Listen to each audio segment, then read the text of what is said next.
vocês, né? Ainda mais lidando com a arte da educação. Então, Deus sabe, não vi uma barriga de manhã danada. Da antiga Grécia tinha um filósofo chamado Sêneca. Ele falava o seguinte: que tinha dois grandes grupos de pessoas no mundo. Aquelas que sabiam o que queriam, que tinham seus princípios, e aquelas que não têm princípios, seguia o que o mundo dizia que era para seguir. Se falava que era para a direita, vão para a direita, para a esquerda, vão para a esquerda. Isso aqui é verdade, então eu adoto isso aqui como verdade. E aí vai. Como nós não estamos querendo ser essa turma, né? Essa turma aqui, esse artigo aqui da Folha de São Paulo, trouxe para vocês para a gente motivar. Nós nos sentimos motivados a estar aqui, né? Escola põe chique em uniforme para pai monitorar estudante. Não estou querendo isso, né, gente? Loucura, né? Aí vem aqui alguns comentários. Essa juventude de hoje é difícil. Eu achei bom colocar o chique no uniforme, porque você fica mais tranquilo. Alguém vai ficar mais tranquilo colocando o chique no uniforme, o filho sabe onde é que está? Só estamos usando a tecnologia para ter uma solução instantânea. Olha só os pareceres. E aí vai. Nos Estados Unidos, eles estão vendendo mochila e coletes antibala. E ontem eu fiquei sabendo, por conversa em casa, a primeira coisa que a criança aprende quando chega no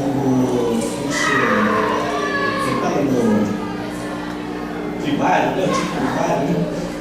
É o telefone da polícia. É a primeira coisa que eles aprendem. Então isso é muito, né, gente? Oferecendo o que para a gente, né? Como nós estamos querendo isso, né? Isso sirva de motivação para nós estarmos aqui hoje, nessa casa maravilhosa, nessa doutrina maravilhosa, esse Cristo maravilhoso, né, gente? Coloquei aqui do lado para a gente não esquecer os pré-requisitos e os princípios, porque é incapaz de a gente lembrando, nós irmos nos localizando nas falas que está sempre ali, né? Nós começamos então sábado passado, quem sou eu, dentro da ótica cristã, que é uma ótica de olhar do belo, do dom, do talento. Colocamos aqui algumas frases do Emmanuel, eu vi sobre isso, né? Conhecermos e conhecer o outro é buscar o belo em nós. E muitas vezes se apresenta de uma forma parecendo que ele é feito, que é problema.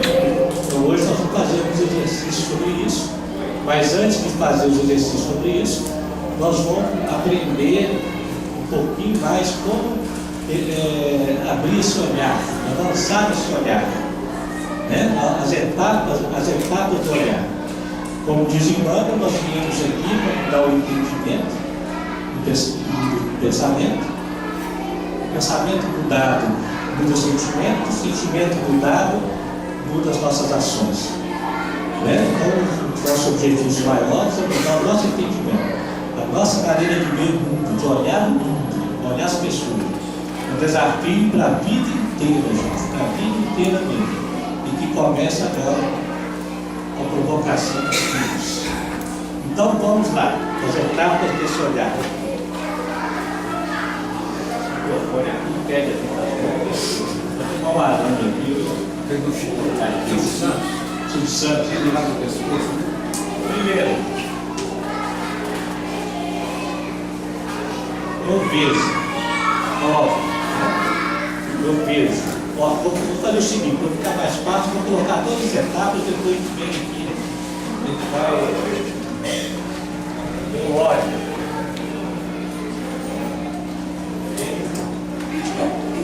No céu, ó. Quis usar o quadro hoje para ficar mais.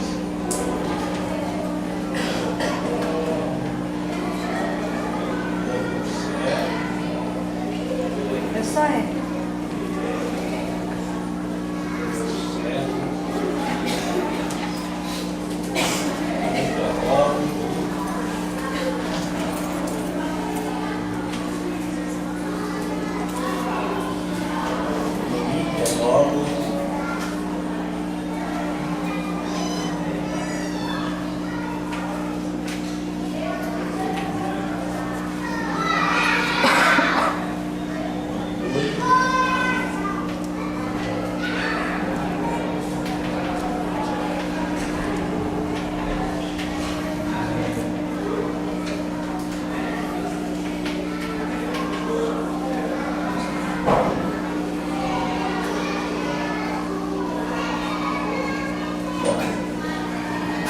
Eu olho, natural, todos nós olhamos, mas nem todos nós enxergamos.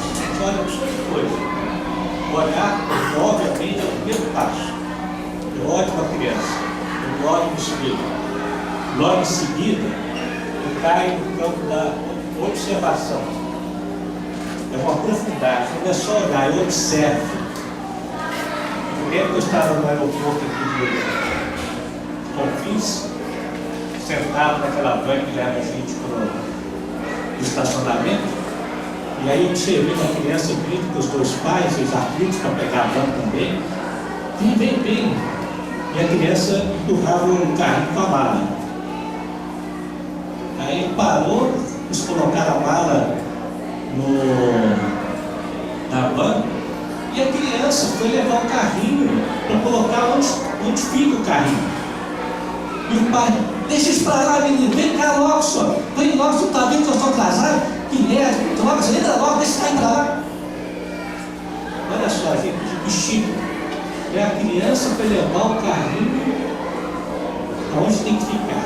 Olha a observação. Ou seja, você não apenas vê. O tempo todo se observa para conhecer a natureza do outro. A natureza do outro já está se apresentando. Sem falar da bobagem que o pai fez, né?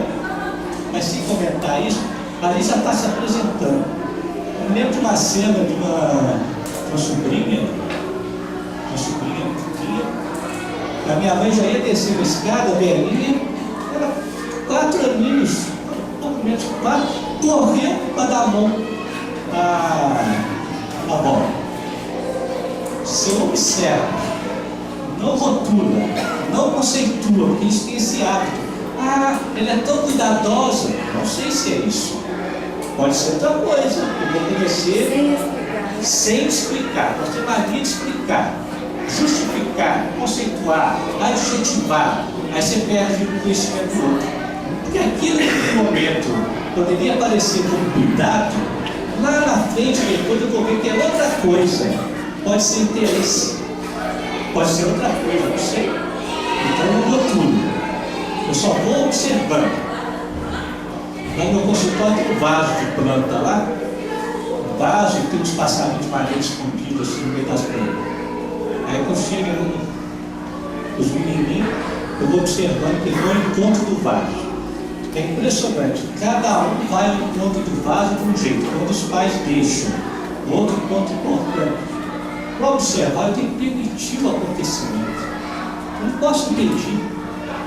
Né? Porque o olhar dos nossos pais, a gente vê algo e a gente quer muitas vezes impedir aquele algo, ou perigo, preconceito, isso, aquilo, e a gente impede a expressão espontânea da criança. Então aquele vaso está ali, eu vou observando os meninos. Cada um vai ao encontro do vaso de um jeito. Tem uns que vão gatinhando, ou mesmo aqueles que estão já caminhando. Quando chega perto do vaso, que é um vaso de barro já úmido, tem uns que pegam aquela coisa nojenta assim. Já sabe, é que tem assim, né? Outros já chegam com a mão na terra, meio gostosamente, né? E ameaça fazer acabar isso. Outros já vão direto no passarinho escondido atrás da folha. Acham, eles encontram o passarinho. Gente, olha a natureza já se apresentando aí desde cedo. Aí a gente cai na bobagem do outro lado. Meu menino é nojento mesmo, parece um príncipe, você viu? Ele não gosta de colocar o pé na grama, ele não gosta de não sei o quê. Já estou rotulando, não sei se é isso. Pode ser outra coisa, a mulher que vai crescendo, eu vou descobrir outras coisas dele. Porque realmente aquilo ali já é, não sei o que é, né? Tem alguma coisa, eu só observo. De repente, uma natureza conscienciosa e o extremo, como nós estamos sempre falando aqui, se manifesta dessa forma, a gente tem a tendência de ocular. Entendeu? Vamos brincar de alguns tópicos. Eu separei aqui alguns mais comuns que a gente faz. Né? Porque até nesse ponto aqui, a tendência da gente interpretar conforme a minha memória e a minha história. Aí eu rotulo. Então, é muito comum falar assim: ah, meu filho é agressivo. Pronto, já rotulou. Mas o que é agressivo? O que aconteceu? Aí bateu e empurrou. Ele estava descendo a rampa lá na escola e empurrou o menino. Aí o que a gente fica prisioneiro do ato. Olha a observação. Eu não interrogo. Eu não interrogar, eu vou querer saber o que é, qual a razão daquilo, o que está acontecendo, o que é isso, o que significa isso. Aí eu saio do rótulo agressivo e começo a perceber que, pera lá, ele não é. E quando eu falo agressivo, é bem genérico. Né? Mas ele teve uma atitude agressiva, pode ser, mas com um outro significado. Ele, de repente, ele empurrou alguém que estava furando fila. Ah, então ele tem uma almazinha de xerife? Ele é justiceiro? O que ele é? Ó, a nossa questão aqui é buscar o belo. Para não ficar agressivo, empurrou o menino. Não, às vezes tem uma razão de ser mesmo. Então eu interrogo. Nesse momento aqui, eu interrogo. O que aconteceu de fato? O que houve? O que houve? É comum meninos com a alma de xerife serem agressivos, vai para a diretoria toda hora. Na hora que ele vê alguém que prontou alguma com alguém, ele vai lá e defende. Ele defende. Como todo mundo só olha o ato, só observa, condena ele. Aí você vai ouvir os meninos até dó. Né? Eu falei com a professora, eu falei com ela, e não fui eu que fiz, e ela não acreditou. Aí sofre e adoece depois, né? É injustiçado, né? Outro exemplo. Ah, o menino é porco. Tudo que ele vê, pega, cheira, põe na boca, já rotulou. É porco. Então não temos que rotular. Ele é assim, ele faz isso. O que significa isso? Ele vai crescendo e de repente nós vamos começar a perceber que ele é um experimentador. Olha só o belo para a figura. Ele é um experimentador. Então ele sente tudo. Sente tudo. Mas a gente sempre joga na área profissional, né? Porque futuramente, com o Psicardec, todo o nosso talento será transbordado naquilo que eu faço com o mundo. Atualmente a condição evolutiva nossa ainda não permite isso. É por isso que às vezes a gente tem talentos e ele ainda não corresponde ao meu afazer profissional. Mas Kardec fala que o futuro vai ser assim. A sua aptidão vai ser doada ao mundo. O jeito que você imagina que maravilha. Então aquele porquinho lá, ele pode ser um bom gourmet, né? Experimenta comida, experimenta tudo, sente cheiro, uma coisa assim. Mas a gente já rotulou que ele é porco. Aí o menino começa a crescer com a ideia: eu sou porco, eu tenho que eliminar o porco. Como é que você elimina o seu talento? Não tem jeito. Aí começa a fazer sintoma, né? Ele não vai esperar para pegar mais, vai fazer outras coisas. Né?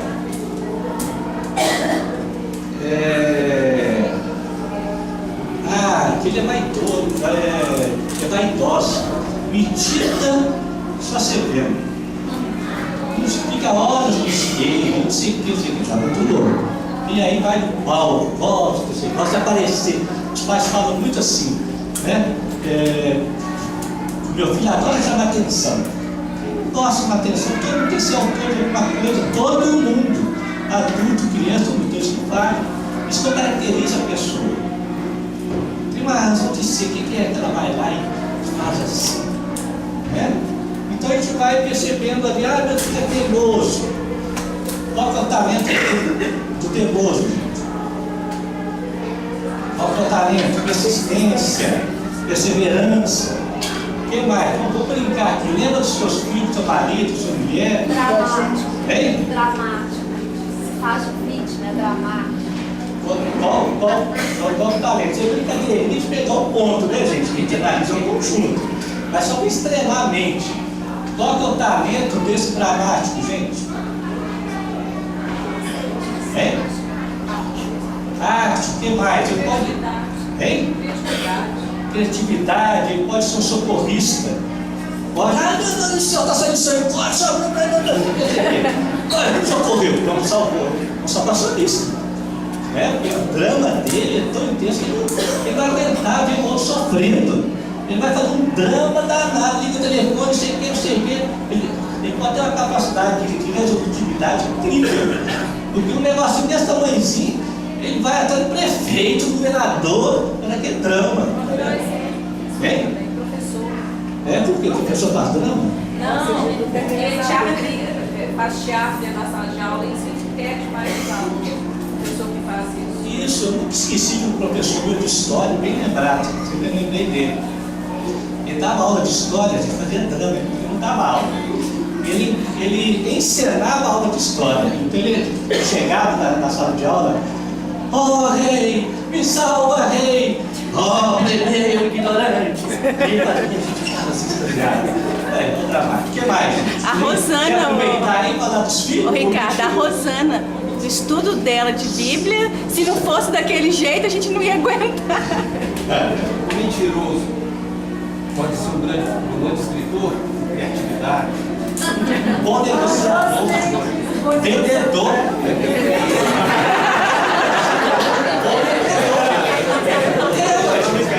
Outra profissão é sua chácara.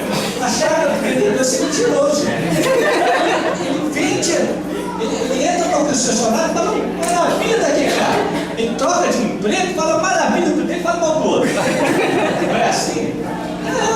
Então o mentiroso é um bom negociador se houver direcionamento. Isso eu estou colocando aqui. Direcionamento. Se houver, ele vai ser bom. O que mais? Não, mas você quebra como? Que joga, quebra, destrói? Depende, se ele desmancha, pode ser um cientista. Uma alma de engenheiro. Destrói, quer ver, conhecer. Ele pode ter uma alma desapegada. Já usei, pronto. Tá bom, já usei, mãe. Tá bom, você vai nem que você quer ficar guardando. Você quer pegada, mãe. Você fica pegada tudo ao seu brinquedo, é pequenininho aí. E é assim, gente. A natureza do filho. Tá bom, daqui a pouquinho eu falo isso. Porque aqui na frente, ela bate para a natureza dos pais. E aí começa o atrito do enxergar o quê? Mais um exemplo, gente? Ô Ricardo, Vocês querem? uma criança, né, que esquece tudo, que acaba sendo um problema para a família, porque tudo ele esquece. E que na verdade chega ao ponto dele saber que esquece e ele já fica assim, eu não quero pegar nada, porque eu sei que eu esqueço. Mas é um bom aluno, esforçado, inteligente, não tem problema com saúde.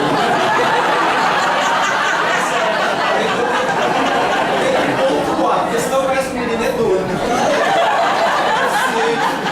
Então, gente, ele faz seleção natural. Você vai que negócio de lixo? Reciclagem. Ele faz reciclagem. Não interessa, vai pro lixo rapidamente. Para quê? E é esse o grande problema que nós estamos vivendo isso com os alunos hoje. Por quê? Esses espíritos que estão reencarnando, gente, eles são uma loucura, esses meninos. Imagina os neurônios dele como é que deve ser. Eles nascem com a capacidade de múltipla atenção. E estão categorizando ele com déficit de atenção. E passando Ritalina para engessar ele na sala de aula para o professor aguentar ele. Porque nenhum professor aguenta esse menino, não.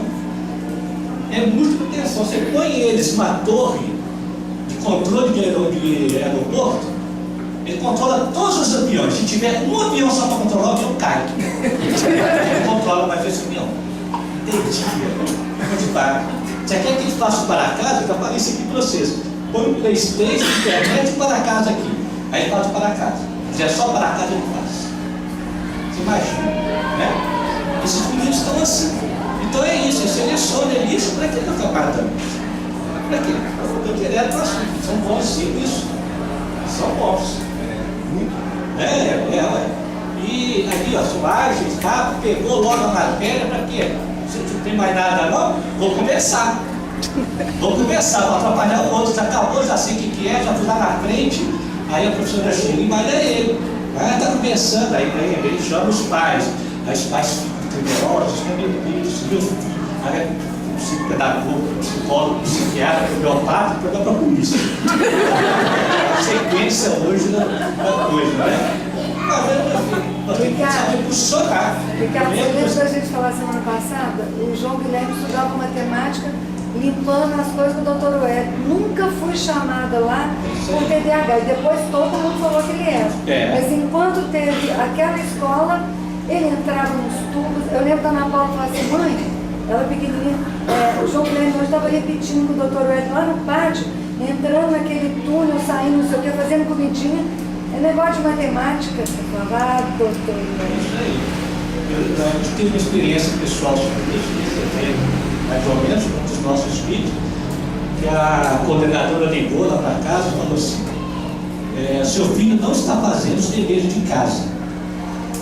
Aí nós questionamos, como é que ele está? Entendimento, sabe disso? Ele é o melhor aluno. Nós viramos para então está autorizado a não continuar a não fazer o dever de casa, porque ele não precisa. Se ele é o melhor aluno, ele não precisa. Mas e aí, como é que vai ficar os outros alunos? É problema seu, se você não sabe atualizar a educação. Ele está autorizado a não fazer. Não fazia, não precisava fazer. Não precisava, porque era bom serviço, ele hoje está lá na Universidade de Colômbia, é físico, está lá em pesquisa. Aquele menino que a professora convidou ele. Fazer dever de casa, precisa de dever de casa? Não precisa não, gente. Não precisa disso. Então nós temos que ter esse posicionamento de princípio, o olhar, você está falando o que é que você está chamando, que é isso. Não estou condenando o professor não, viu gente? Não estou. É porque o modelo de ensino não acompanhou a rapidez da evolução dessas crianças, desses espíritos que estão nascendo. Não acompanhou. Então, tadinha, perdida. A escola vende produto hoje, ela não vende educação, ela vende produto. Tem que cumprir com aquela meta para o vestibular. E aí já vê que fica nas escolas as professoras. Morro de dó de professora. 30 alunos dentro de sala de aula, 40. Esses meninos com a capacidade louca, pra vocês terem ideia, eu acho que eu comentei aqui, mas vale a pena repetir agora no assunto. A aula de 50 minutos foi uma pesquisa feita lá em 1930, por aí. Na década de 80, a gente fizeram esse estudo, 50 minutos era o tempo que te aguentava ficar com atenção. Fizeram esse estudo em 80, por aí, caiu para 8 minutos. E 80. Imagina hoje os meninos, vai estar 3 minutos. Como é que as pessoas aguentam esse menino perder a atenção e ao cultivador 3 minutos? Não aguenta. Aí eles são taxados mesmo. Eu não sei a idade dos seus filhos, mas tudo que você está relatando, eu estou me identificando que eu, quando eu era criança, eu sempre fui aluna relativamente porque eu queria ser. Né? Mas meu pai me levou para psicóloga, eu era aquela criança, como se diz, imperativa, tudo mais. E eu acho que então a educação está travada há muitos anos. Era uma coisa que ela não evoluiu. Do meu tempo, eu com 33. Para os tempos de hoje, tem uma filha de 5 na escola. A evolução está muito rápida, né? Mas não por da educação, né? É isso aí. Tem que fazer alguma coisa aí. Que as guitarrinhas recentes de guitarra. Mas acaba que você fica com muito trauma. Quando você deve ser, né, o modelo atual que coloca, por exemplo, eu estou estudando, eu consigo fazer 2 coisas ao mesmo tempo. Só que tem que ficar naquela coisa da tua cabeça, não deve fazer 2 coisas ao mesmo tempo, porque tanta posição colocada para você, você acha que você está errado quando você faz 2 coisas ao mesmo tempo. E é isso que nós vamos colocando aqui, o que é errado, o que é certo, o que é o processo de harmonia. Confúcio fala que a harmonia é a adequação. Tem um momento de 2 coisas ao mesmo tempo, tem um momento de nada ao mesmo tempo. A harmonia é essa coisa dinâmica. Não tem certo e errado.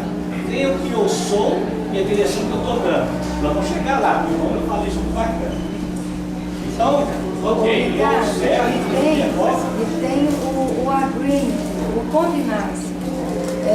Com todos os caminhos muito difíceis hoje, qualquer um de nós que falar que o passado está totalmente errado, que o futuro está certo, a gente também está equivocado, nada disso é a resposta.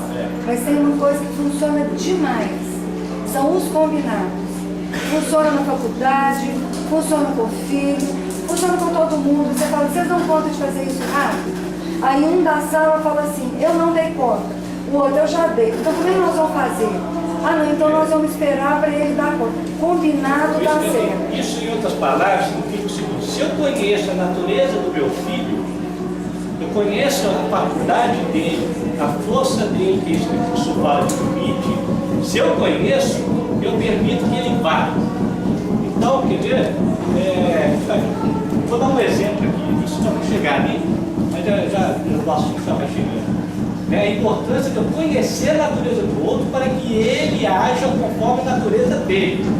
Nós passamos uma experiência a fazer isso. Está tentando entender que barulhinho era esse. Então, pensamento alargado. É aqui que o bicho pega. O que significa isso? Você quer ver?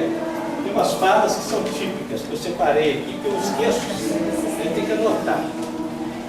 Que é muito comum de ouvir. Ah, o fulano acha que eu tenho que dar conta de tudo. Isso é seu. O que o outro está achando, você não sabe, não tem acesso. Se perguntar, você vai duvidar. Então isso é seu. Tudo aquilo que eu acho, que eu sinto, emociono, eu interpreto, gente. Eu acho que ele quer dizer isso. Ele fez isso, foi para isso. É meu. Eu tenho que separar e aceitar esse princípio. É muito difícil a gente abrir mão disso, viu, gente? É muito difícil abrir mão desse fenômeno de interpretação. Às vezes ele fala assim: eu faço tudo e ele não enxerga. Exemplo de marido e mulher, né? Eu faço tudo e ele não enxerga. Por que você não enxerga? Não tem olho, não? É você que está falando assim que ele não enxerga. Está vendo aí um pedido. Está fazendo uma pergunta que não foi feita. É eu que sinto assim. Então, todo o nosso drama, o nosso sofrimento, como eu interpreto o ato do outro, pertence a mim. E nesse momento aqui, eu tenho que separar. E se eu não separar, sabe o que vai acontecer? Vai acontecer o seguinte: imagina o seguinte, ó. E é o que acontece. Imagina que você tem aqui uma bacia, uma bacia número 1. Eu tenho aqui batata, leite, o que mais? Até peguei a arte culinária aqui, ó. Leite, farinha e ovos. Nessa outra bacia, eu tenho a batata, eu tenho carne. O que mais? Batata, carne, arroz, pimenta. Arroz e pimenta. Né? Sempre tem algo em comum entre eu e você e entre todos da família. Se puser o terceiro aqui, podemos pôr o terceiro. Né? Tem batata, aí tem feijão, tem mais, gente? Ovo. Tomate. Né? Tomate. Hein? Tomate. Tomate. Café. Né? Sempre tem algo que é comum. Todos da família. É a tônica da família, né? Aquilo é o drama da família que está ali. Todo mundo tem batata. Aí o que acontece? Nesse momento que eu não me interrogo, eu vejo no outro batata.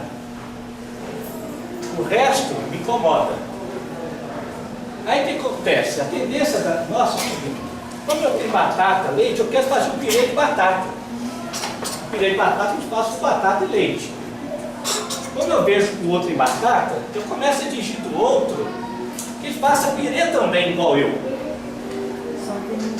Só que não tem leite.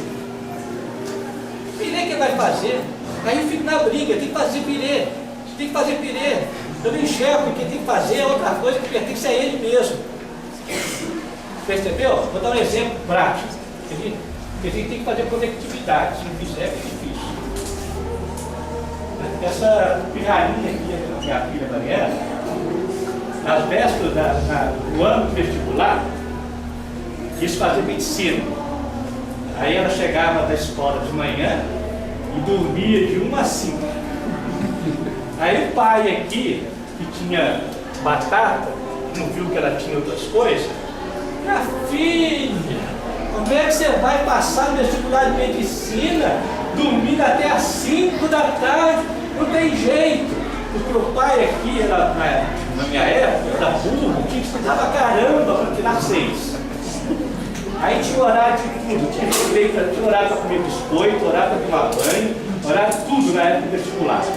Aí eu quero impor meu pirê de batata nela, mas minha filha tem que levantar, tem que estudar, eu me ensino, eu sei o quê. Aí depois, caiu a ficha o quê? Eu me interroguei. Eu me sinto assim. Eu sou eu assim. E ela, filha, bom, aí que entra, eu acolho o outro como ela é. No que eu acolho o outro, eu questiono ela, eu busco interrogar, eu interrogo para ela. Filha, você quer passar na vestibular de medicina? Qual é a sua proposta de estudo? Como que você vai fazer? Como você vai administrar esse processo conforme a sua natureza? Aí ela se posicionou, pai, eu morro de sono à tarde, eu não dou conta de estudar, mas à noite eu sou ativa. Então o que ela fazia? Dormia de 1 às 5, acordava às 5, estudava até 1 hora da manhã. Passou. Ao modo dela. Ela não fez pirê de batata do meu modo. Ela fez bolinho de arroz. Bolinho de arroz. Olha que chique, gente.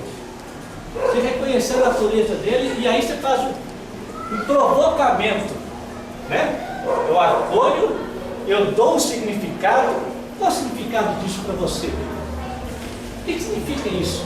Onde você quer chegar?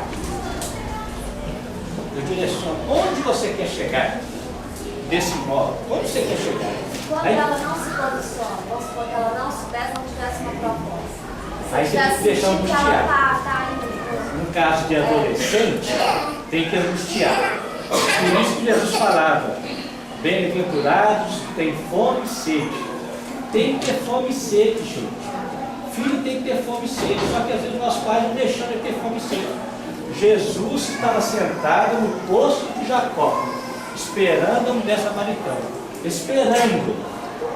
Nós também estamos sentados esperando a sede e a fome do filho. Tem que ter demanda. Se não tiver, você pode até fazer assim, escapole, trilha, não sei o que, se ingessa e tem angústia. Mas a angústia é provocada pelo quê? Pelo questionamento. O que você quer? E é nesse momento aqui que entra a primeira pergunta de Jesus, no apostolado dele. E tem que estar em todo momento para conosco. Qual é? Eu falei aqui de outra vez. Qual é a primeira pergunta do apostolado de Jesus? Naquele momento, João Batista reconhece: eis aí o Cordeiro de Deus. A multidão não entende nada. Jesus se afasta e, dando as costas, ele, de repente, ele sente alguém se aproximando, era Tiago e André. E sentindo na presença dele, era Cristo.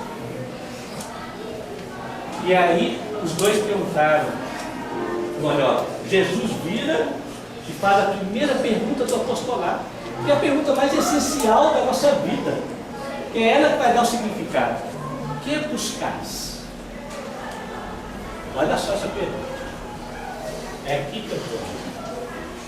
O que buscais? Essa pergunta provocante para nós e para o outro. O que você busca com isso? Onde você quer chegar? O que você quer? Aí o Tiago e André perguntaram a Jesus: onde assiste, Senhor? E a resposta é fantástica: vinde e vede. Ou seja, no mundo. No mundo. Então essa que é a pergunta que angustia. E nós vamos fazer mesmo. O que buscais? O que você quer com isso? E deixa no vazio. Não dê resposta. Porque se der resposta, a gente vai censurar, vai dar lição de moral, vai ferir o amor próprio. E um exemplo clássico do Rousseau, ele fala o seguinte: se seu filho quebrar a janela do quarto dele, não diga nada, não toque a janela, deixe-o sentir frio. Ele sentindo frio, ele vai pedir você para arrumar a janela. E aí ele completa embaixo: mais vale um resfriado do que um mau caráter. E aí fala, e ainda completa: infelizmente, os médicos são tomadores de mau caráter. porque impedem que o simples adoecimento forja no indivíduo a falta necessária para dar um movimento de felicidade e consolação. Naquela época, e é mesmo. A vida é assim mesmo. Tem que ter fome e sede. Não é quantas vezes a gente está com frio e põe coisa. Né? Eu lembro que bons exemplos pessoais que encaixam, né, gente? Depois que eu vi uma crônica do Rubem Alves, ele falou em público, aí veio uma pessoa do público e falou assim: nossa, mas tudo que você falou encaixou tão bem para mim. Aí o Rubem Alves entendeu. Eu falo de mim mesmo, como todos nós somos iguais dentro do nosso coração, é assim que acontece. Né? Eu adoro carro, gosto de pilotar carro. Aí os filhos crescendo em faculdade, dei um carro para eles. Eu olhava o carro, doía meu braço, sujo, imundo, aquele carro maltratado. Vocês vão cuidar do carro, não sei o quê. Ó, a batata querendo o outro que ele não tem para dar. O seu carro, não sei o quê. Né? Aí chega um momento que a sua angústia provoca esse despertar da angústia. Então, gente, me ajuda a entender o seguinte: o que passa, olha a pedagogia de Deus, o que passa no teu coração? O que passa por vocês? Nós temos um carro para vocês, por conforto de vocês, o carro está sendo destruído. Aí, um deles, você já imagina quem é, eu já citei ele aqui, falou assim: pai, é o senhor que está preocupado com o carro. Por mim, eu ando de ônibus. Não é valor para mim. Olha só. É de fato, é verdade. Nesse momento aqui, gente, que eu me interrogo o outro, eu tenho que acreditar na fala do outro. Se eu desconfiar, não vai dar nada, vai tudo dar. Se meu marido falar assim, minha mulher falar assim, é isso que eu sinto, é por isso que eu agi, é verdadeiro. Eu não posso questionar, não posso desconfiar.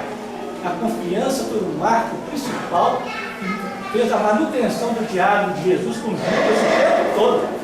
Porque a confiança de Jesus com Judas estava na sinceridade do coração de Judas. E Judas era sincero. Ele só direcionou a sinceridade dele equivocadamente. Mas ele era sincero. Então eu não posso desconfiar desse momento. Ele falou isso, era verdade. Agora que provoca então um posicionamento meu. Bom, se isso é valor para mim, não é para ele, o que eu vou fazer? Aí, no caso, eu devolvi para a turma, né? E aí? Aí, no que você devolve, que você provoca, que isso é que é bacana com o filho. Em cada época da idade tem sua maneira própria de provocar. E aí? Quer dizer que não precisa de carro? Eu posso vender o carro? Não precisa? Aí, outros que não têm a natureza desse, levantaram. Pera lá, ele é assim, mas eu não. Então eu assumo o carro. Pode deixar que eu cuido do carro. E assumiu. Quem foi? Imagina quem é? Ela subiu. O feminino da casa assumiu o carro. Porque o masculino estava voando nas maioneses. Estava nas luzes. O feminino assumiu. Perceberam aqui? Então vai dar um direcionamento. Oi, Ricardo. eu digo que alguém levantou ali, eu tenho. Tá. A angústia pode trazer a desmotivação, não? Como é que é? A angústia pode trazer desmotivação? Fala mais um pouquinho para entender motivação. Você deixa desmotivação, você deixa ela angustiada, a criança, procurar como ela vai exercer determinada atividade. Então ela não te respondeu o que ela vai fazer, então ela está angustiada. Então ela não encontra uma forma, ela não consegue fazer isso. Ela acaba ficando chateada, desmotivada. Olha, quando a gente está trabalhando, realçando o talento, a natureza boa dele, que ele quer chegar, onde ele quer chegar, dificilmente acontece isso. Mas pode acontecer uma dificuldade de expressão. Aí o que a gente vai fazendo? A gente vai oferecendo elementos para serem vividos. Oferecendo. Mas vai chegar um momento que vai eclode. A gente oferece, a gente alivia. Quem sabe então, o que você acha de fazer isso? O que você acha de fazer isso? Mas ainda assim, Este que acha fazer isso tem que ser conforme os ingredientes do outro, gente, não o meu. Se eu conheço o outro, eu ofereço os elementos conforme o ingrediente do outro.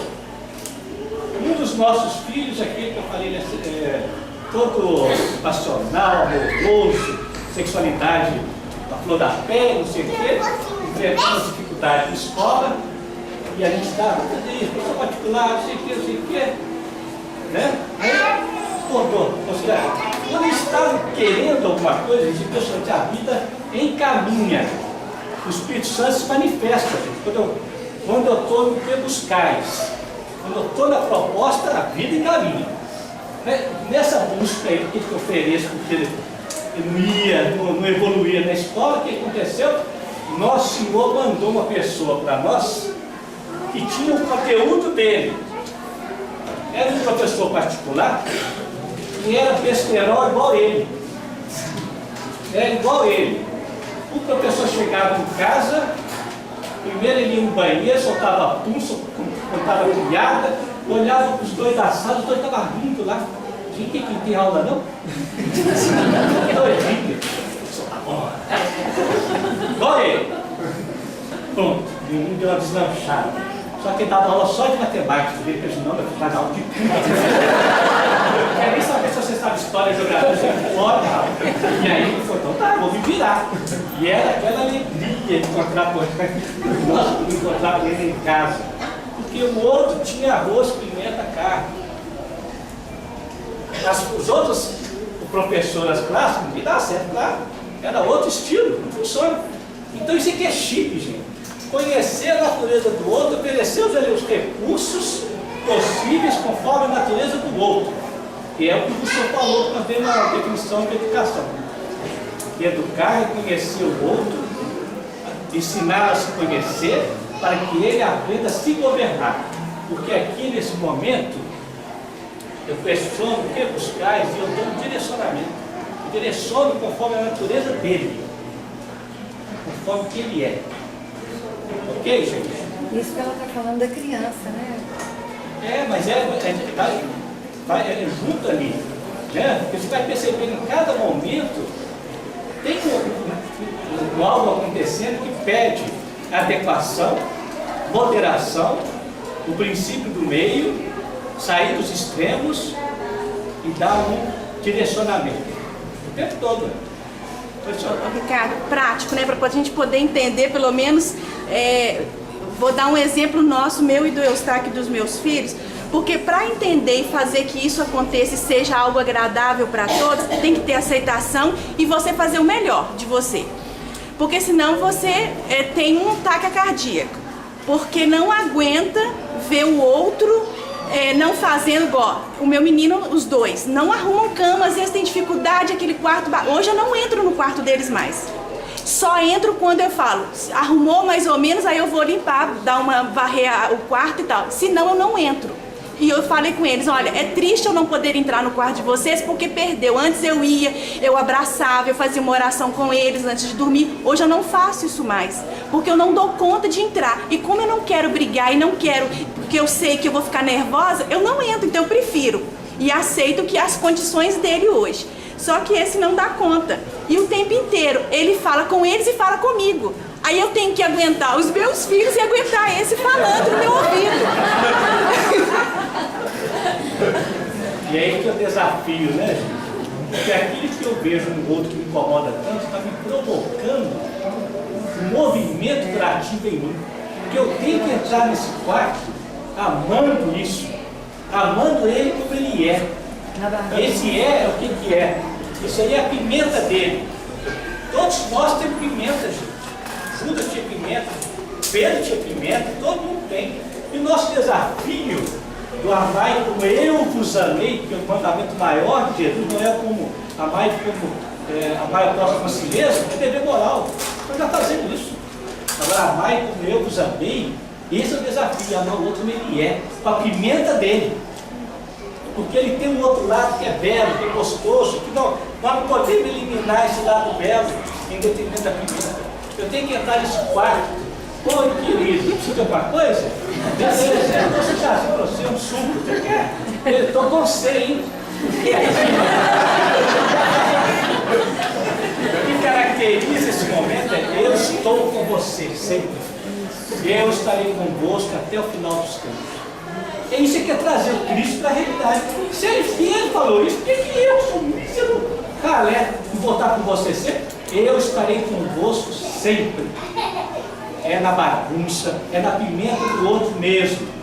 É na pimenta do outro mesmo. E muitas vezes é com coisas sérias, com o coração apertado. É pedindo a bênção. Ontem tem uma cena maravilhosa na novela Salve Jorge. Quem está vendo a novela aqui? Nossa, você não tem não?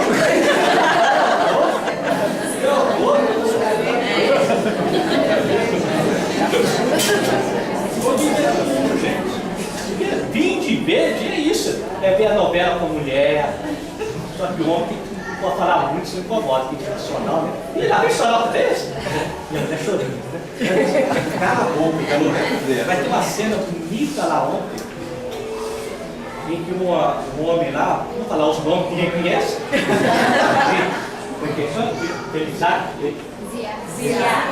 Ele, diante de um conflito amoroso, chega em casa mais cedo.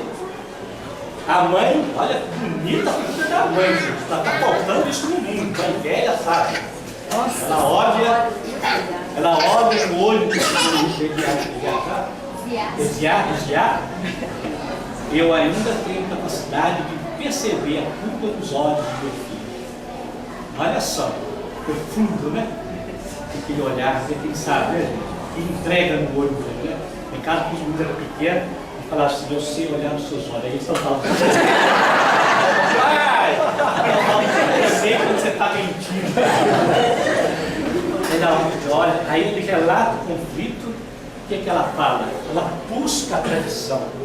Ela busca a referência dela e fala assim: filho, tem coisas da nossa alma que são iguais que vão corroendo por dentro e quebram estruturas mais sólidas. E você está na proposta de construir uma estrutura familiar sólida. Cuidado com o conflito. E naquele momento, que é emocionante,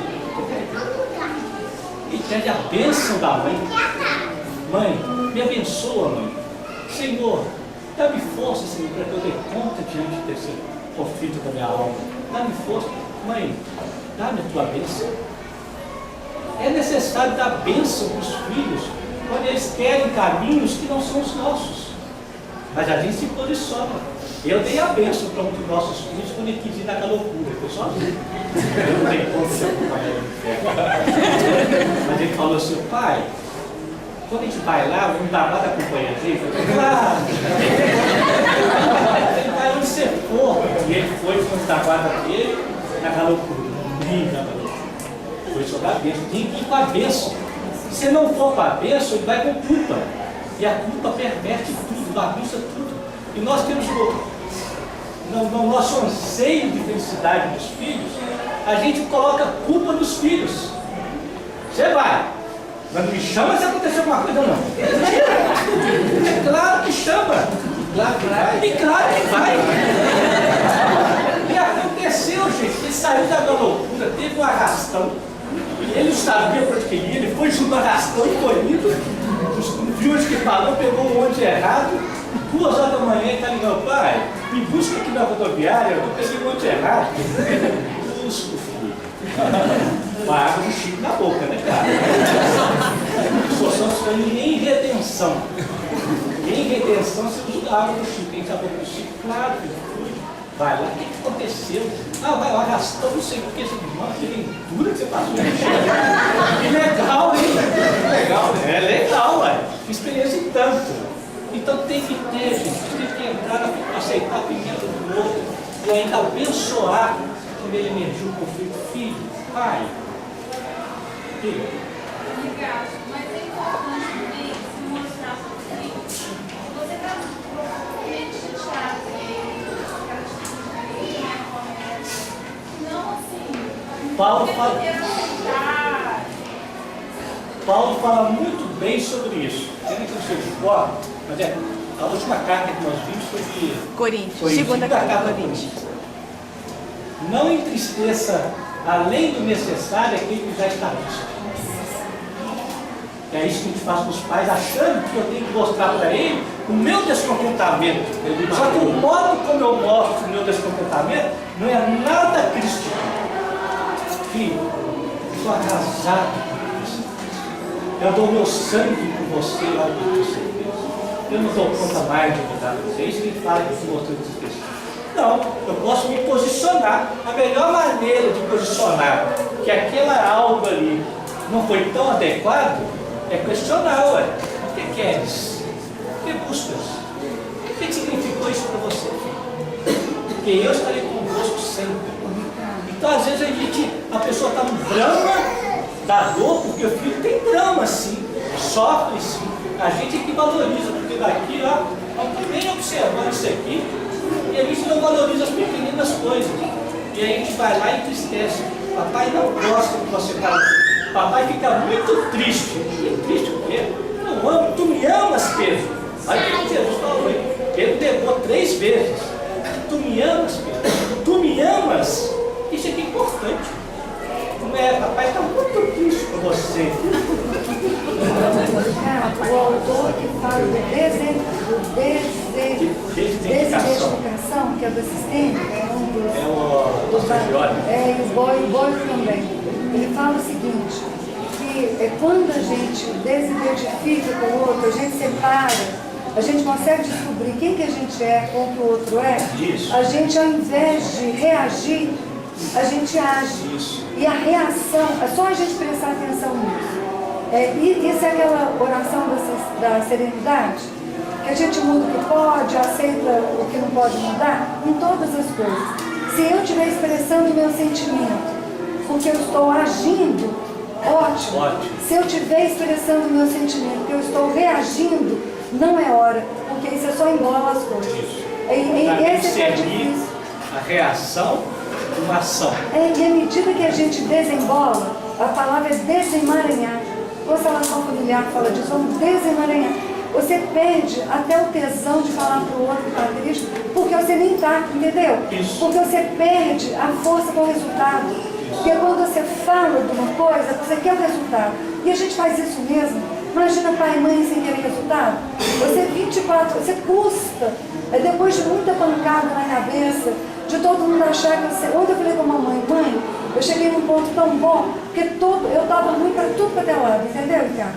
Eu não era boa mãe, eu tinha abandonado, eu já tinha separado, eu não era boa espírita. Gente, eu fiquei tão mal de um tanto de coisa, que de repente eu me vi tão bem, que eu não precisava mais de dar resultado. Se eu der resultado em escola, bem, se eu não der, amém, se eu perder o emprego, bem. Então assim, vai despressurizando. Aí eu descobri que vale a pena a gente reagir menos e agir mais, que a gente é com a gente, não é com o outro. Que gera esse movimento tão intenso em nós de reação, de reatividade, é que todos nós temos demais de passagem, como eu falo, são milênios aí para trás que pesam, né, uma culpa, quando Deus fala, tem um momento da nossa vida que é necessário desidentificar-se da culpa. Porque a culpa é que gera essa confusão. Por quê? Eu não quero mais ser negligente como eu fui outrora. Não querendo ser mais negligente, eu exagero na imposição do que eu sou para com o outro. Se antes eu que não soube fazer purê batata, eu agora quero impor todo mundo que faça purê batata para eu não me sentir culpada mais. Só que eu não percebo que a questão não é fazer o purê batata. É que você tem um dom, você é capaz de fazer purê do que você é. Você pode ser capaz de ajudar o outro a fazer bolinho de arroz que ele é. E é isso que a vida quer. A vida quer isso, redirecionamento do meu talento. E a gente vai, nesse momento, nesse erro que ela falou ali, de desidentificar, de separar, em que de repente eu sou afetado, é natural.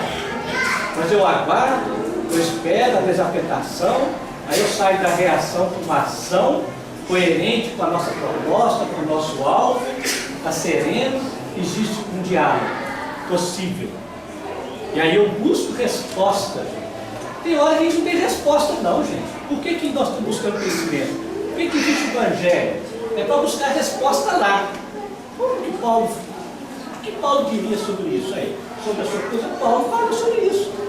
Ah, meu Deus do céu, eu não sei se eu vou lá na boate, mas é meu amigo, eu não sei. O Espírito tem esses dramas. O que Paulo fala sobre isso?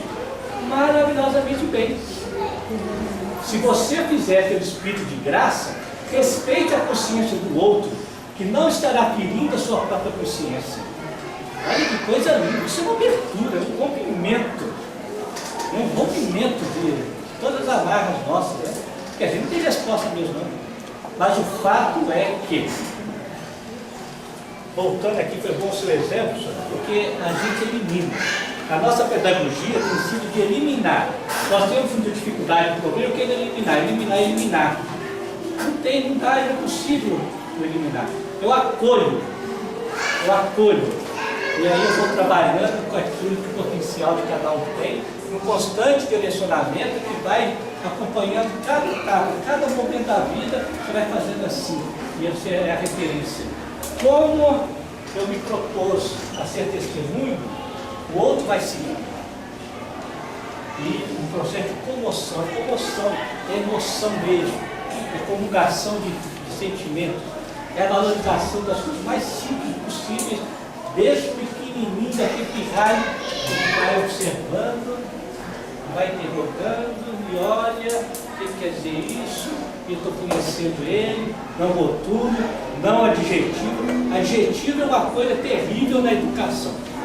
Nós temos que trancar a boca com os adjetivos. Até na hora de elogiar. Se elogiar demais, a criança vai hipervalorizar aquilo, vai achar que só é amado se fizer aquilo. E quando ele conseguir fazer? Ele é amado do mesmo jeito. Ele tem que sentir, nós temos que sentir que nós somos amados pela totalidade do que somos. Viu, gente? É aqui que emerge